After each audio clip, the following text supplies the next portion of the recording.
Good afternoon. Welcome to the TheoTRADE afternoon video. I'm Blake Young. Today is March 5th, 2026, and we're going to compare and contrast two commodities. We're going to compare and contrast crude versus copper to decide whether we have growth, inflation, or stagflation.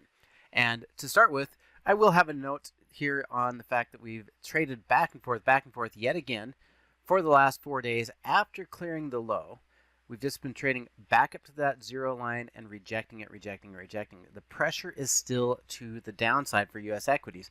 Even though it's really not getting very far, it still appears that we're building up pressure. So I would warn, I would advise, I'd tell you to be very careful in this market about getting overly bullish yet, because it does appear that we're liquidating and every bounce is sold. So it's not necessarily time to buy the dip, and we might actually want to sell or fade the bounces at this moment. But to get a little closer into this, let's talk about those two asset classes, or the two commodities, which are going to be crude and copper. Yesterday and the previous day, multiple times actually over the couple of weeks, I've talked about the idea that oil is in a topping pattern. It blew through the numbers today.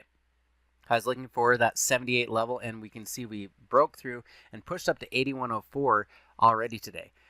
Even if that oil price held, even if we were creating that topping pattern, one of the things we talked about is that we still would want to, or should be looking at, buying and holding on to energy stocks. Energy stocks don't need oil prices to be high or higher. They just have to maintain where they've been, because the margins are really good, especially for U.S. companies, as the prices got into the levels above 66, which was a key mark, and we've gone clear past it. So up here at 81, we've now cleared through the 78.88 or 68.78 level that I've been watching for.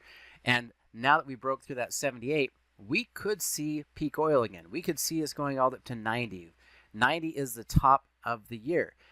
And until this conflict is over, there's still going to be concern about supply. There's still going to be higher cost and higher demand.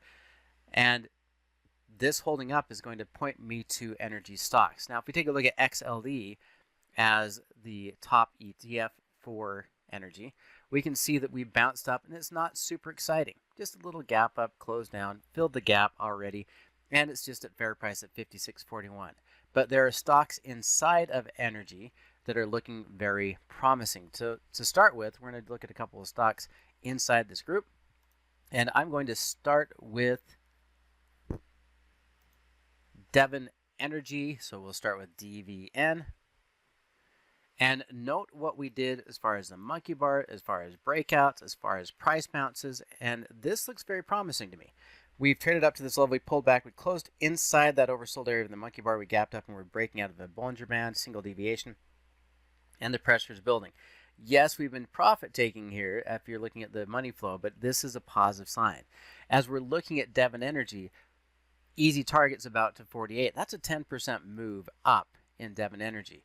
And if we're looking at the same, but I just don't know whether I want to be a buyer of the stock right now, we could look at option strategies inside of this as well. And if it's a stock I'm willing to own, I would go out 3 to 4 weeks. In fact, we'll go out 4 weeks, go to a whole month, and just look at what kind of premium they're willing to pay us at the money. So if I wasn't sure and I said, well, I might want to buy here, I do think it could go up to 48 and 48.60. I could get an almost 10% move. If I wasn't sure, I can also get paid 4% for just being willing to buy it here. If it stays where it's at, I get paid the 4%. If it goes up, I get paid the 4%. If it stays consolidated, I get paid the 4%. And it gives me a little safety net that it would have to fall below 44 by about $1.70 before I'm in trouble to even get assigned and start experiencing any type of loss. That means it'd have to drop down to about 42.30. That's a pretty safe play for Devon Energy, and it'd have to break all the way through this bounce area right here. So I like that setup. I like the short put. I'd also just be willing to buy the stock and sell a call at 48 and collect premium on it up there as well. It looks promising to me as far as Devon Energy is concerned. And we're going to see these types of setups and these types of bounces in numerous energy stocks. So even though XLE overall is barely moving, and up 0.5%, there are other plays. So let's take a look at Cotera, CTRA. And on CTRA, you'll see almost identical. Close inside, gap up, close higher, breakout. Now, it's not through the top level yet, But CTRA, if we run up to this top target, there's another $3 move, almost 10%. It's almost identical in the structure. It's almost identical in the setup. And if you look at the premiums on this, if you said, well, I don't want to just buy the stock, I'm not sure if I trust this, these are actually a little bit better than what we just saw on Devon. And you'll see if we go in the money or at the money, currently at 31, then they will give us potentially as high as $1.50 if we can split that bid ask. Now, it's a little higher, but the spreads are wider, so it's going to be a little harder to fill that trade. But if we can get $1.50, that'd bring your cost basis down to $29.50 if you get assigned. If you don't get assigned and you just sell it, you're getting about 4.8% return on risk, just being willing to own it down there. And again, that $29.50 would mean you'd have to reverse, break through that zero, break through this support level, and be setting up for the next bearish move. I think it's a relatively safe play to look at energy here. Now, there's other energy stocks we could take time to look at, but I want to take a few seconds to look at copper. If oil prices are rising, and yet copper, Dr. Copper, is giving us bearish signals, bearish closes down 1.74%. In actuality, it's this bearish trade signal to at least drop down to 575, potentially down to 560. We're looking at another 20 cents. Now, 20 cents would be a 3.5% drop from the current price. 3.5% drop is definitely selling and bearish pressure and showing that we don't have demand. Copper spiked up and we've gone flat, kind of like the market, this whole year. This is a sell signal. Hasn't broke through support, but it is a sell signal on the monkey bars.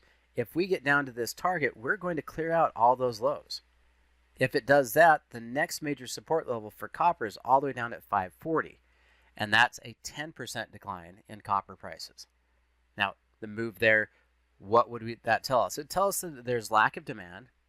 It tells us that maybe tomorrow's non-farm payroll is not going to be great because we're already seeing that lack of demand.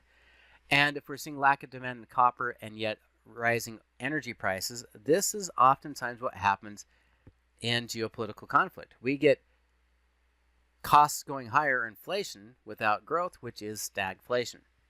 So that's what we're seeing in the chart with crude going up and copper going down. Now, you could trade this directly into stocks like SCCO, Southern Copper, has also been breaking down. This is the previous levels that I was looking at. But you can see this is another breakout, another breakdown on copper with SCCO being the main item. And then we'd be going from 190 down to 181 and potentially all the way down to 160. So we could be looking at a 15% drop in Southern Copper this month. And 15% drop could give us some real profit opportunities there. But again, we could sell premium. Now, these numbers have moved. We actually have a delta of 45 here. I was trying to use the delta of 42 before. But that 197.50 and the 200 to create a bearish call or a credit spread call vertical, theoretically is going to pay us $1.30. Realistically, $1.30 on 250 is a huge return for what we're looking for. This is likely not going to fill, though, because the spreads are extra wide. So with the spreads being extra wide, it's going to be a little trickier to play as a short call vertical at this moment, but you could work this order. If you could get a $1.25 over the next day, 2 days, that $1.25 getting just below the mid price, if the spreads tighten down, that means you're getting 1-to-1 reward risk on a short call vertical with a delta that is not 1-to-1 or 50%, a delta that's about 45. So you'd have a 5% statistical edge of 100% return or a win off of this, and it gives you a 5% edge versus reward risk and probabilities. Now, that would have to fill it at 125, and as you can see right now, it's not ideal. We could run the numbers on the long put or the long put in-out type spread, and we'd want to make sure that we're collecting the premium. But again, these spreads are a little bit wide across the board, and so right now it's not ideal. You would, again, probably have to work this order, and that's even with the stock trading 1.3 million shares. So there's trading going on. There's activity in this, and it might just be a short position as it is easy to borrow, but I would like to do the options if we can get the spreads. And another stock that is also involved in copper would be Freeport-McMoRan, or however you pronounce that. And this is also a bearish trade signal. We're seeing a breakout below 61.86 right now, and therefore I'd be looking for a minimum test of 60, but probably down to 56. And there's another 10% drop in a stock like Freeport. Go look at the options on this and focus on that short vertical, and we can sell the 42, tighter spreads, 42 delta, that's a $65 strike. Buy one, strike out, and we're going to get paid 35 cents for a dollar wide. 25 cents or more works for me, at least as far as my risk profile. That means we have to be right 65% of the time. If we look at that and say, well, we're selling the 42 and buying the 38, our probabilities are going to be somewhere between 62 and 58% probabilities. And so it would be a fair trade. It's not necessarily as advantageous, but if we can work that order, I like selling the call premium at 35 cents, collecting that 35 cents. And as long as we're right 65% of the time, this will work out for us in the long run. There's more and more to look at. Definitely some signs of stagflation. The data from the non-farm payroll or the ADP weekly claims is not disconcerting, but the non-farm payroll from last month and the forecast of this month is a problem. So watch out for this tomorrow. Non-farm payroll reports tomorrow. We have previous 130,000 jobs. We have forecasted 58,000 jobs, and we're seeing a decline. Anything under 200,000 jobs, there's a margin of error about 220,000 jobs. That means 58,000 could be as much negative as it is positive. It could be a complete collapse in employment, and that would feed into or be complementary or confirming of stagflation and stagflation market at this time, which is being seen in oil prices and copper prices coming down. That's going to do it for me today. Thank you for watching. We'll look forward to talking to you again next week.